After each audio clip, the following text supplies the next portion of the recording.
Bob, you're the executive director of CCTX, like we've said, unique career in a number of Canada's security and intelligence and law enforcement agencies. You're also a member of the board of directors for Quantum Safe Canada, I believe, and a member of a number of advisory councils, such as the Master of Cyber Security and Threat Intelligence at the University of Guelph. So you've got your finger on the pulse, Bob, I feel, for the whole cyber security ecosystem across Canada. So you must be seeing some challenges on a daily basis. So just kicking off, Bob, what are the key considerations for business executives, platform operators, basically infrastructure leaders? What do we need to consider to get ready for quantum safe encryption? Thanks, Ian. I mean, there's a couple of general observations I'd like to sort of make it at the beginning. I mean, one is that the risk to businesses through encryption or being able to use some break encryption, it's something that's real. And I think that's something that's really misunderstood. That it's just something that's abstract. And the second thing is it's getting closer. I mean, Ian, you talked about it now, sort of the developments over the last couple of years are skyrocketing in this whole space. A couple of years ago, we were looking at this being a problem maybe 8 to 15 years out. We now know it's getting sooner. So this is something that's on the horizon. And the only thing we're really debating is when's it going to arrive? When are we going to really have this problem? When is it going to be sitting on the doorstep? And the challenges business have is they've already got a lot on their plate with cyber attacks coming in the door. And so, when you start looking at quantum and cryptography, it's a kind of thing that can start to slip off the agenda. But the second part of the thing that's really driving the discussion forward is, the threat that's being posed is universal. It's going to affect literally every business. And it's going to be particularly important for businesses that have where their products have a long shelf life.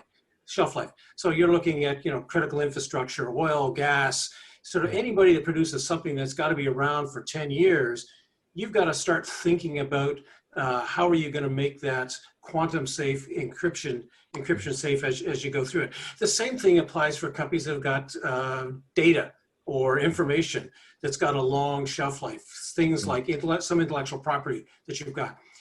The longer you want to keep that type of information secure, the more you've got to start doing something for cyber, getting your cyber resilience in terms of cryptography. You got to be doing something about that now.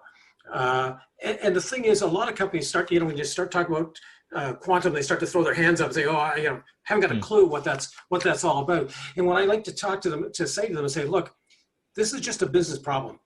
Just do it the same way you would do any other risk assessment within your organization. You know how to do that. So you do a typical business risk data assessment. To sit down and take stock of it. And there's just 3 simple things you got to do. What's the kind of data you've got? Where's it located? How are you protecting it now? And then start thinking about what does that data look like? It can be everything from proprietary information, customer data. There's lots of things that are in there. And the thing that's most often overlooked is things like what's your business strategy? And then the second part is what's the role that cryptography plays in your business? So go through, create a little bit of an inventory on sort of what systems have you got, what encryption you're already using, and where are you using that within your system. And the third and the final part of it is just take a look at how long that your current protections is going to last you.